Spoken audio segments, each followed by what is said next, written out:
My name, again, is Leslie Melendez, and I'm the Executive Director of Groundwork Lawrence. I've been with the organization now on and off for 18 years.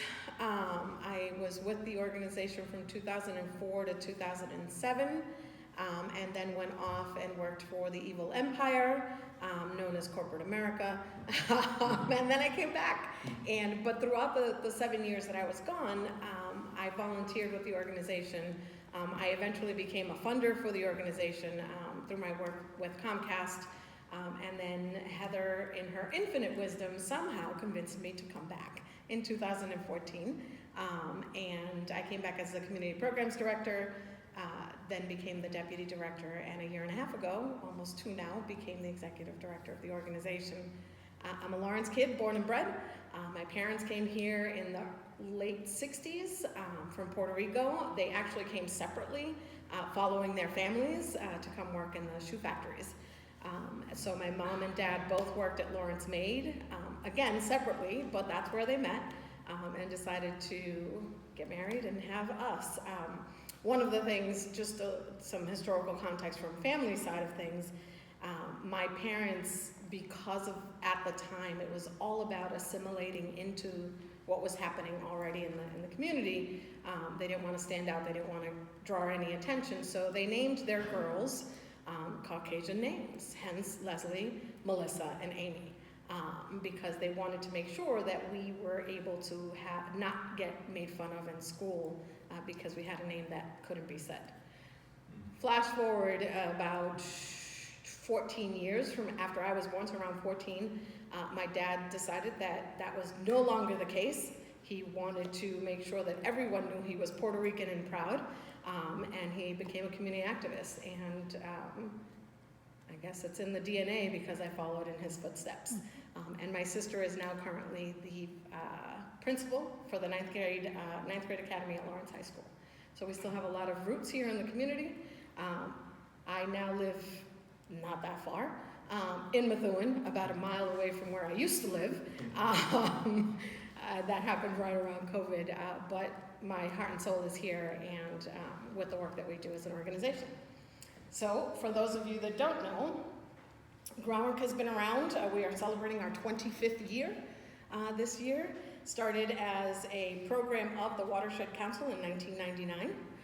And then became our own 501c3 in 2001. So we're counting from 1999 to now in terms of who we are as an organization. We have our annual Glow Gala coming up in November. Our invitations will actually go out on Monday. But we will be celebrating 25 years of Groundwork. And sneak peek, all of the past EDs will be joining us that evening. So we'll be having a lot of fun.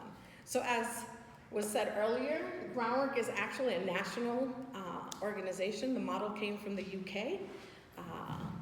Back in the mid-90s, the National Park Service and the EPA were looking for a model to bring to communities that were underserved and had a lot of brownfields. Brownfields are contaminated spaces in communities, and communities like Lawrence, industrial communities that had seen a lot of change, were what they were focusing on. So they started with 3 pilot programs: Lawrence, Bridgeport, Connecticut, and Providence, Rhode Island. And today we have 21 trusts across the country. We are all our own individual 501c3s, but we have the umbrella of Groundwork USA, which actually was formed 5 years after we started. So we don't report to Groundwork USA, but we work very closely with Groundwork USA.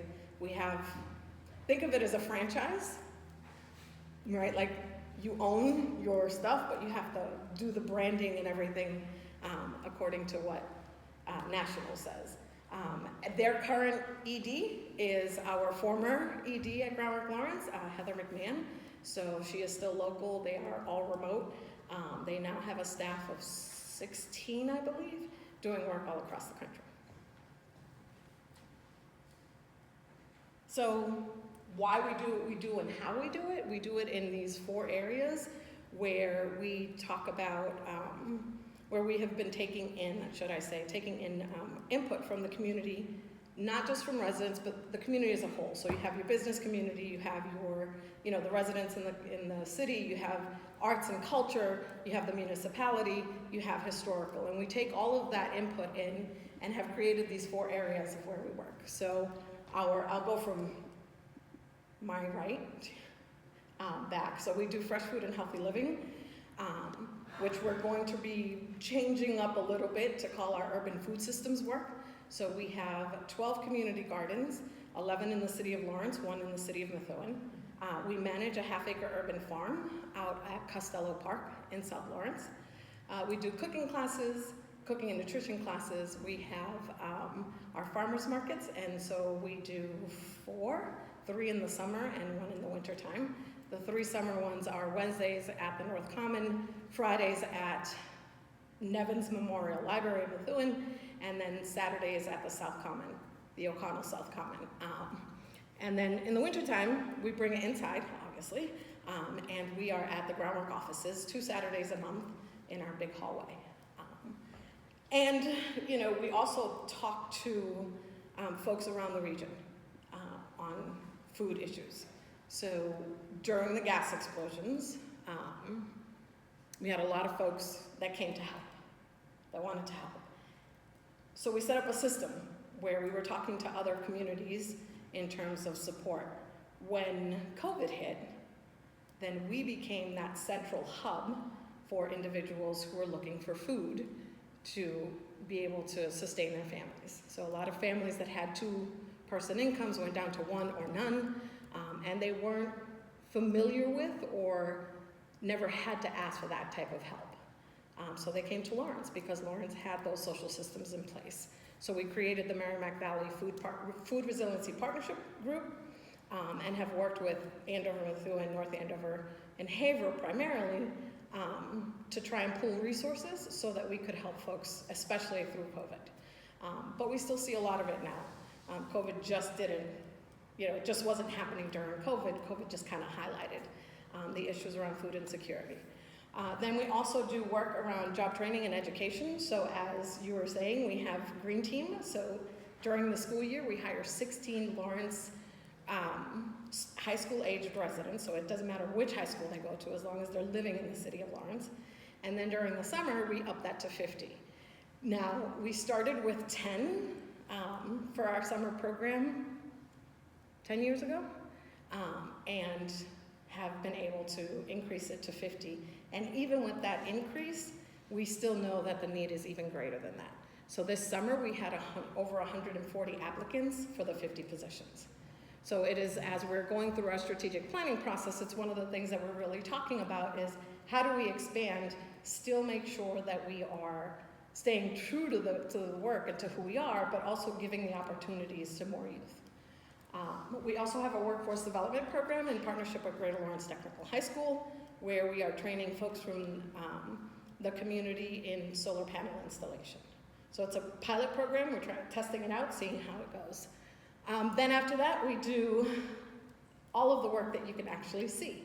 So all of our environmental improvements work, which is all of our parks work, our trees, our work with the city on brownfields projects, things like that. And I'll go deeper into that in a moment, but then all of that is, of course, with the lens of community. We do have a few large community events. We do our Earth Day event, Spicker River Cleanup, which is coming up in 2 weeks if anyone is interested. Then we have the Kite Festival and Glow. So, we do that side of the world, but it really is more focusing now. Again, as we're going through the strategic planning process, one of the things that has come up is how do we dive deeper into community and not expand and add more programming, but really enrich the programming that we're doing. So to that end, we have hired our first community organizer. We do a lot of work with community, but it's never been a focal point where we have one person actually organizing around issues. So we're doing that now as well. And we just, were awarded a grant from the Barr Foundation out of Boston for operating, actually. So really to help us cover the work that we're already doing in community and be able to enhance staff, which is always the trickiest part when you're doing grant writing, is not creating something new, because that's typically what funders want, is something brand new. And that's not always the case. That's not always helpful to organizations like ours. So some stats on Lawrence, stuff I'm sure you all know. That 87,954 is census. That is not a true count of, we are estimating somewhere between 110 and 115,000 people in the city of Lawrence. 6 square miles. And only 3 grocery stores within city limits. It only used to be 1. With a lot of the work that has been happening over the years, now it's 3. But think about that, 3 grocery stores for 115,000 people. On the flip side of that, we have close to 90 corner stores because of that reason. 90 what stores? Corner bodegas. Okay. Yeah. How many fast food joints? I don't have that number, but the last time we did a quick survey of that, there were over 50 in the city, which is why the city isn't considered a food desert, but a food swamp. Because, exactly what it sounds like, right? Because there's a lot of food options, but they're not healthy food options. You can go to any corner store and for $5 you can get a whole bunch of rice and fried chicken and some beans and feed 4 people. Right? Whereas if you're trying to have that those healthier options, it's sometimes unattainable for some of our families. So Lawrence is textbook environmental justice community, and these are some of the stats around that. What that does for us in terms of funding is that it helps open up federal funding resources and state funding resources that some other communities will not be able to have. And some of these numbers are a little outdated. I would say the 39,627 is outdated. And actually that median income, I don't know how much you know about how they come up with that number. The median income number, I believe now, is about $45,000 in Lawrence. But that's because they take the information from the surrounding communities to get an average of what the median household income is in the average area. So we know it to be probably closer to $20,000 for most families. So our open space work is very transformative. We have been working with the city for a really long time to transform spaces from abandoned vacant spots to really vibrant and beautiful spaces. Now, along with that comes the other side of the coin, which is, we are starting to see the effects of gentrification here in Lawrence. Something that I never thought would happen. We're in the midst of. But does anybody know where this is? Can you guess? Doesn't look like this anymore, obviously, but. No, huh? So it's along the Spigot River, and it's at one of the bends, one of the only bends that is now on the Spigot River, because the Spigot River was channelized for trash purposes, to carry trash from one end of North Lawrence to the other. But this is Dr. Nina Scarito Park on Brook Street. So right at the bend of, the first bend of the Spigot, this is actually one of the densest neighborhoods in the city of Lawrence. There was this large 2.7 acre parcel behind it that was a dye factory. So people back in the day used to say you could tell what was happening by the color of the spigot at this factory. I believe it then became some type of industrial laundry in the 70s and 80s. And then the building burned down. And it got, taken over by foreclosure by a bank, and another bank, and another bank, how they sell those things off. And then we were able to finally figure out that it was Bank of America that owned it. But they had put up a fence and walked away from it. They weren't paying taxes on it. They didn't want anything to do with it. But the neighborhood, there were a lot of daycares, family daycares in that neighborhood, and there was a cut in the fence, and the kids were using it as a place to play. Unbeknownst to them, and the adults in their lives, is that it was a contaminated lot. It was a brownfield. So The city didn't want to talk to Bank of America, and Bank of America wanted nothing to do with the city. In comes Groundwork, and we were able to negotiate not only the bank giving the city the parcel, but they also had to pay for the cleanup. And then they gave us $1 million towards building the park. So this was our first park along the Spigot River Greenway. And back then it was called Brook Street, but then it was renamed Dr. Nina Scarito Park. And I'm sure Jim can tell you all about Dr. Scarito. 20,000? Was it that they say? I don't know the number. That's 20,000 babies she brought into the world. On Newbury, like her offices were on Newbury Street. She was like the obstetrician gynecologist in this area. So yeah, the number was some crazy number like 20,000. Another part of who we are and what we do in terms of open space and environment is our tree initiative.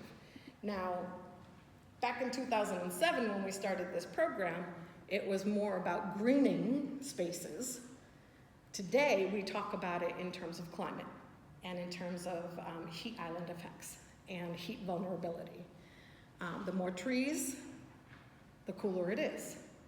The less trees, the hotter it is. In fact, our green team did a project this summer, and we just got the maps for it. They did tours through different areas of the city with a monitor, a floor camera, and they were able to see where it was hotter and where it was cooler based on the amount of trees that were in the area. So we have a program called Green Streets, Calles Verdes, and what we do is we get funding from the state and other sources, and we give out free trees. So to date, we've done over 4,000 trees. We just received another grant from the state, and we have a 3 years with that, a 3-year grant with them, and we're going to be able to plant right around 2,400 trees to add to that number. And it is one of our stable programs, and it's one of those programs that we will continue to do as time goes on. But all of the benefits of having a tree, right, has helped us to grow the program the way it is. I will say, though, when we first started doing this program, people did not want trees in certain neighborhoods. As Latinos who come to this country, if you're able to buy a home, you've made it. If you're able to have parking, you've made it even more. So a lot of green spaces next to homes were converted to parking. People would pave right over it. Less work for them in terms of mowing or leaves or anything like that, and they had spaces for the vehicles because most of these families are multi-generational in a home. So it was interesting and difficult at the beginning when we launched the program because we were only getting folks from Colonial Heights, South Lawrence, out in Mount Vernon, up on the hills, places that people had green space that they could put a tree on. So we had to really work towards changing the narrative and equating what a tree would do for your utility bill so that people understood why it was so important. And then there's the added benefit of air quality and all of the things, but the minute we equated it to that bottom line, then homeowners were like, oh, but wait a minute. So if I have more trees around my house, it's gonna be cooler in the summer? Like, yeah, and it's gonna be warmer in the winter. And so, the program took off, and then we ended up with a really long wait list because people from other parts of because we were very localized in certain neighborhoods. But people from across the city wanted us to get them trees. People in Methuen wanted us to get them trees. We're like, we can't go there yet, but we will eventually. So, a little bit about the impact of what we've done in the community. Over $30 million of investment in environmental improvements. So in park spaces, we've touched 25 parks for full or partial renovations. Again, the 12 community gardens with over 150 gardeners, 6 miles of trails, and over 4,000 trees planted. And that's just a snapshot of who we are and what we do, because the numbers for the farmers market aren't here.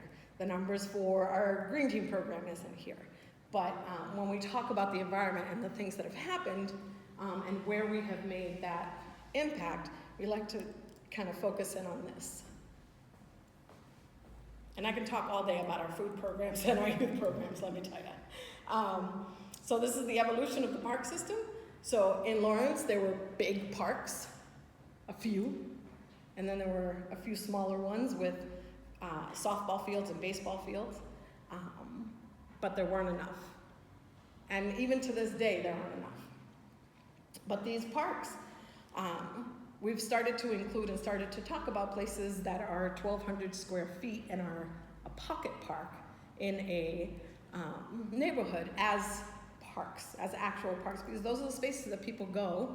And as we know through COVID, being outside was a huge part of being able to cope with some of the things that were happening. We can equate the outdoor spaces to mental health. So we talked a lot about that. And so over the years, there's been a lot of vacant lots in Lawrence, unfortunately, but we have been able to convert them into various things.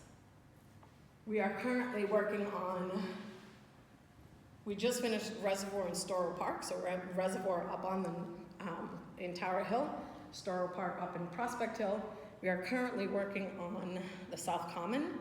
We've done a bunch of improvements at the South Common, but we are now working on the playground. The New Balance Foundation gave a very generous donation towards that playground to convert it to an all-abilities playground. So we will have not just physical all-abilities, but also emotional and mental. So we will have sensory things at the park so that everyone can use it. So this is more about how we have transformed some of Lawrence and some of the trails, and I can email this and you can share it with folks. But talking about some of the trails that we're working on and have worked on. So the Spicker River Greenway, obviously, we are currently working with the city on the rail trail, also the Merrimack River Trail, and connecting these things so that you can actually go through all of Lawrence from trail to trail and be able to travel. We're also now starting to, we've done a lot of work along the Spicker River Greenway, obviously. That was like our signature work in the early 2010s. Now we're focusing in on the Shawsheen and the Shawsheen, creating that Shawsheen Greenway, connecting it to Denmark purposefully, connecting the schools, the 3 schools that are along the Shawsheen to each other. There's already a path from Costello to Lawrence High School, but it's not well lit. There's a lot of homeless encampments along it, so people don't use it as much as we would want them to. And they don't use it as a way to travel from one place to another, right? So if you think about the Spicker River Greenway, it starts up at Manchester Street Park in the Arlington district and comes all the way down here. And it's a way for people to get from one space to the other and not have to walk on sidewalks and cross a lot of streets because there's this beautiful greenway where it's shaded, right? So we see a lot of folks using it for transportation. And it's a different way of thinking about transportation. So that's what this is about, is how do we make the city of Lawrence more walkable and friendly? Because sometimes you all have driven in the city of Lawrence. You know how the drivers here are. I don't have to tell you that. And did you know there's over 60,000 vehicles registered in the city of Lawrence? You have 110,000 people living in the city. And you have 60,000, everybody has to have a car. I, for one, do not have a car. I use the bus. I walk. If we're going to, Boston or something, we carpool. I made that decision 5 years ago to get rid of the car. I live here. I work here. There was really no need for a vehicle, the cost of a vehicle. It sits all day because I'm at work. And technically it sits all night because I'm at home. So making sure that those things happen. Our community engagement and partnerships. We have partners across the city and across the state, across the country, and do a variety of different things. This is actually a picture from the Spicker River cleanup in 2006, 17, I believe. Many of you know Armand Hyatt. He's been a staple of Lawrence, him and his family for a very long time. And he was from the first Spigot River cleanup till he was no longer able to join us for Spigot River cleanups. Every year he was there. So this is some of the work that we used to do. Now I will tell you that the Spigot River cleanup has evolved. Back in the day, it was a lot about pulling out car parts and pulling out lots of tires and sofas and things of that nature. Because of our work and the work of other partners, we are now cleaning up some areas where people are dumping, but it's mainly street trash that blows up against the fence, that blows into the water, that may come down from the headwaters. Not even talk about that. This is a group that we've just organized, again, back around the sense for community and being a part of community. So we have a group called Palante, and they are a group of community residents who are paid. We pay them for their work. They do get a stipend, and they work on a variety of things. So currently they're working on a program called Climate Safe Neighborhoods. And they're working in the Lower Tower Hill area, and they're working on air quality issues. They're organizing around these issues. They're organizing around heat.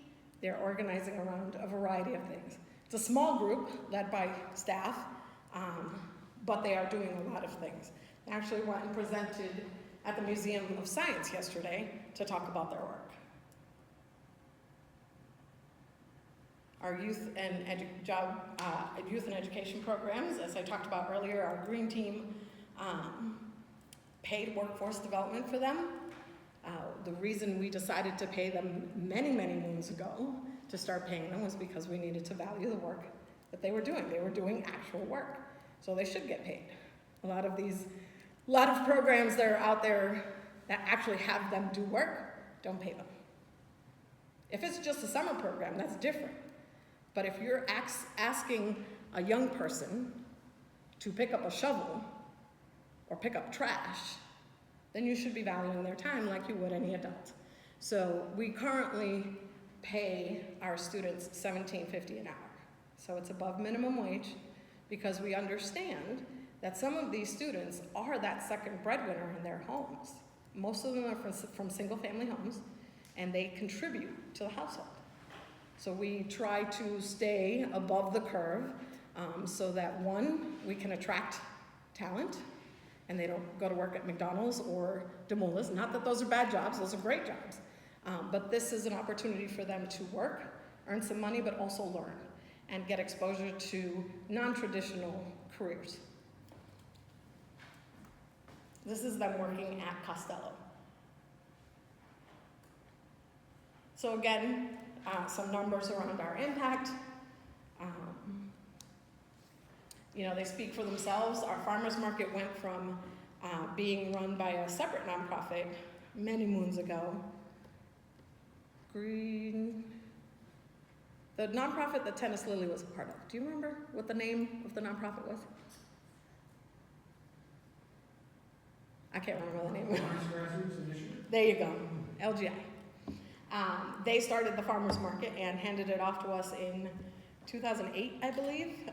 And at the time, maybe $85,000 in the couple of years that they had it in terms of sales. With our work around advocating for SNAP and HIP,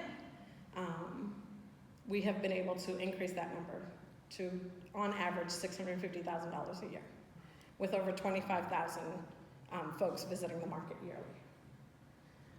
A little while ago, that thing we keep talking about that was a time sink, COVID, affected not only folks who were frontline employees, but affected a lot of the restaurants in the city of Lawrence. A lot of them had to close until they figured out how to do things. So we created a program in partnership with then Mayor Dan Rivera.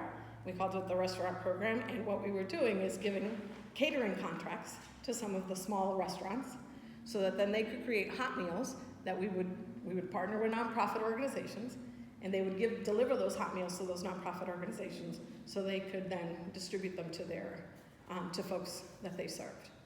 Because the other part of the gas explosions that we kind of knew, but we weren't really sure, and then the gas explosions highlighted it, was that you had multiple families living in one apartment, or people renting out rooms. And so people couldn't heat anything, they couldn't cook anything. So there was a lot of conversation about it.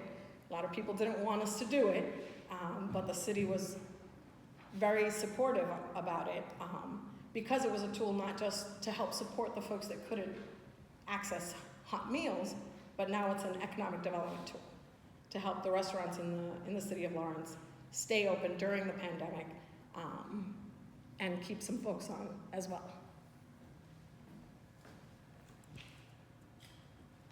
And that's Groundwork Lawrence. There's so much more. I could stay here for hours talking about all of the work that we do, but I want to be mindful of any questions or just opening up to a conversation about who we are and what we do.